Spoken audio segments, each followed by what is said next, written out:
శ్రీ గణేశాయ నమః, శ్రీ సరస్వత్యై నమః, శ్రీ పాదవల్లభ నరసింహ సరస్వతి, శ్రీ గురు దత్తాత్రేయాయ నమః. భక్తులందరికీ నమస్కారము. ఇవాళ నుంచి మనం ఆంజనేయ చరిత్ర రెండవ భాగం చదువుకుందాం. మొదటి భాగంలో మనం గార్ధబాసుర సంహారం నుంచి శ్రీరామ పట్టాభిషేకం వరకు గల ప్రధాన ఘట్టాలను చదువుకోవడం జరిగింది. ఇక పై భాగాలలో మరిన్ని విచిత్రమైన హనుమత్ కథలను స్వామీజీ వారు మనకు ఈ రెండో పుస్తకంలో అందించారు. అవన్నీ మనం ఒక్కొక్కటిగా చదువుకుందాం. ఈ నా పారాయణ మొత్తం శ్రీ స్వామీజీ వారికి, శ్రీ గణపతి సచ్చిదానంద స్వామీజీ వారికి అంకితం చేస్తూ ఇక మనం కథలోకి వెళ్దాం.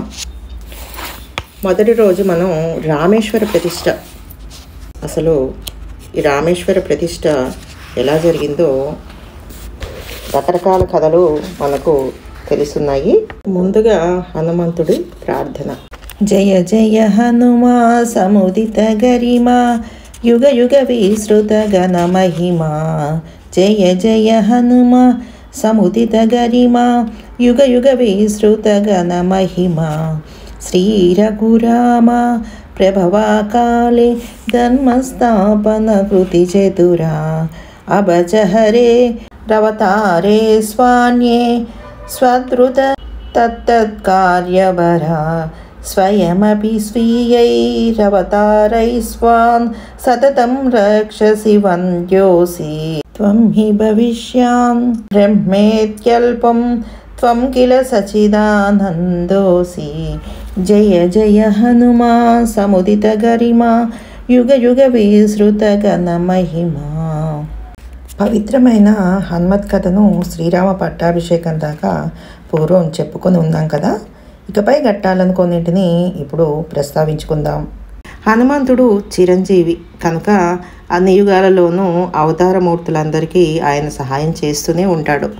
అనేక క్షేత్రాలలో తన స్వరూపాన్ని వ్యక్తం చేసుకుంటూ క్షేత్రపాలకుడిగా భక్తులను అనుగ్రహిస్తూ ఉంటాడు.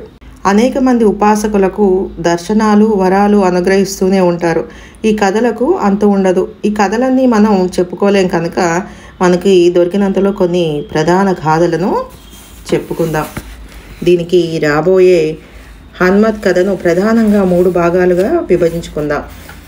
మొదటిగా శ్రీరాముడి జీవితకాలంలోని హనుమత్ కథలు, తర్వాత రెండో భాగంలో ఇతర అవతారాలకు సహకరించిన హనుమత్ కథలు, ఇక మూడో భాగంలో భక్తానుగ్రహపరమైన హనుమత్ కథలు అని ఈ ప్రణాళికతో ఇక కథా ప్రవేశం చేద్దాం. రామేశ్వర ప్రతిష్ఠ. రావణ సంహారం జరిగిపోయింది. శ్రీరాముడు పుష్పక విమానంలో అయోధ్య నగరానికి బయలుదేరాడు. దారిలో గల విశేష దృశ్యాలన్నింటినీ ఆయన సీతాదేవికి వివరించుకుంటూ ముందుకు సాగుతున్నాడు. సముద్రం దాటి భూమి దగ్గరికి వస్తూ ఉండగా శ్రీరాముడికి కొన్ని అమృత దృశ్యాలు కనిపించాయి. అంతకుముందు నేల మీద ప్రయాణం చేయటం వల్ల అవి శ్రీరాముడి దృష్టిలో పడలేదు. ఇప్పుడు మేఘాల కన్నా పై ఎత్తు నుంచి చూస్తూ ఉండటం వల్ల ఆ విశాల ప్రకృతి రహస్యాలు ఆయనకి ప్రస్ఫుటంగా దర్శనమిస్తున్నాయి. ఏమిటంటే అక్కడ దక్షిణ భారత భూఖండం కొనదేలిన త్రికోణంలాగా దర్శనమిస్తోంది. దానికి కొంచెం దూరంలో శ్రీచక్రపు బిందు స్థానంలాగా లంకా ద్వీపం కనిపిస్తోంది. ఈ త్రికోణపు అంచున తూర్పు సముద్రం, పశ్చిమ సముద్రం, దక్షిణ సముద్రం అనే 3 రకాల సముద్ర ప్రవాహాలు సంగమిస్తున్నాయి. ఇవి కాక తామ్రపర్ణి అనే చిన్న నది ఒకటి వచ్చి అక్కడ సముద్రంలో కలుస్తోంది. ఈ మనోహర దృశ్యం చూసేసరికి అదంతా ఏదో పవిత్రమైన దేవతా స్థానమని శ్రీరాముడికి అనిపించింది. అలా అనిపిస్తుండగానే ఏదో ఒక అనిర్వచనీయమైన తేజస్సు కళ్ళకు మిరుమిట్లు కొలిపినట్లయి ఆయన ఉలక్కిపడ్డారు. పరిశీలించి చూడగా అర్థమైంది, అది ఒక సనాతనమైన జ్యోతిర్లింగం. సూక్ష్మ జ్యోతి రూపంలో పాతాళం నుంచి బ్రహ్మలోకం దాకా ఒకే కాండంగా ప్రకాశిస్తోంది. శ్రీరాముడికి ఆశ్చర్యము, ఆనందము కలిసి పొంగులెత్తాయి. ఇంతటి మహాజ్యోతిర్లింగం ఇక్కడ దేదీప్యమానంగా ప్రకాశిస్తూ ఉంటే ఎవరు పూజించరేమి? చిన్న గుడైనా కట్టలేదేమి? తెలిసింది, ఇది సూక్ష్మజ్యోతి కనుక ఈ జ్యోతిర్లింగం సామాన్య ప్రజలకు కనిపించటం లేదు.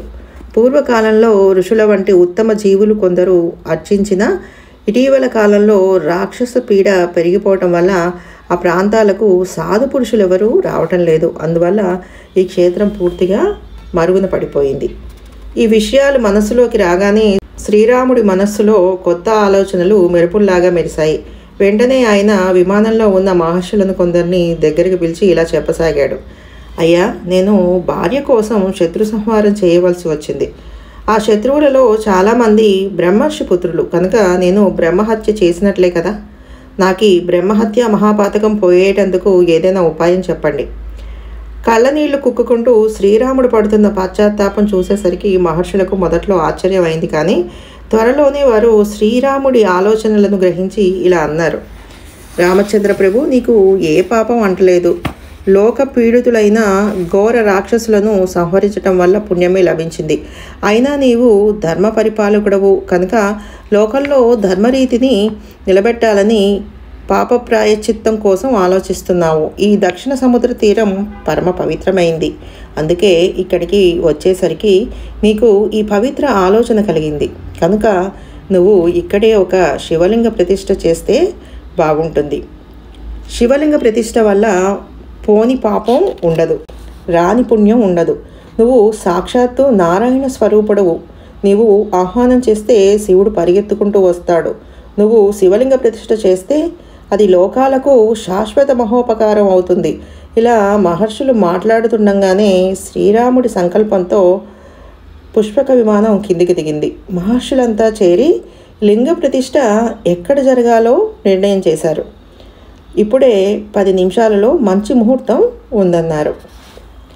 తర్వాత కథలో ఏమైందో రేపు చూద్దాం. ఆ ఆంజనేయుడి ఆశీర్వాదం మీకు అందరికీ ఉండాలని కోరుకుంటూ సర్వే జన సుఖినో భవంతు. శుభం భూయాత్. సర్వం శ్రీ గురు పాదారవింద అర్పణమస్తు.